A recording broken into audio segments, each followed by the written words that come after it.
Entreprise, innovation et environnement, retrouvez Initiative Durable avec l'ADEME, Agence de l'environnement et de la maîtrise de l'énergie. Dans ce nouveau numéro d'Initiative Durable, nous abordons le thème des énergies marines renouvelables. Ces EMR, avec notamment les éoliennes déployées en mer, devraient contribuer significativement aux objectifs français de production d'énergie renouvelable. Plusieurs systèmes sont testés avant déploiement, dont une éolienne offshore flottante d'un genre nouveau à Fos-sur-Mer. Tout d'abord, c'est un choix très différenciant que nous avons fait par rapport au rotor qui est à axe vertical.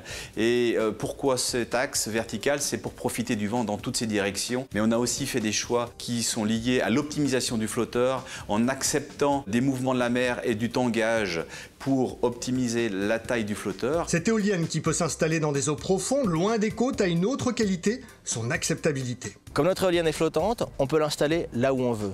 On a ainsi pu se mettre d'accord avec les pêcheurs et tous les usagers de la mer sur les meilleurs emplacements pour l'installer. Un démonstrateur de 50 mètres de haut tourne déjà en attendant les prochaines étapes. Les prochaines étapes sont la construction des 2 autres étages, puis l'installation en mer de l'éolienne mi-2016. En 2018, la première ferme de 13 éoliennes sera installée au large des côtes des Port-Saint-Louis-du-Rhône et permettra de fournir de l'électricité à 50 000 habitants. Ce champ sera la première étape de la création d'une filière industrielle avec la fabrication d'une éolienne française.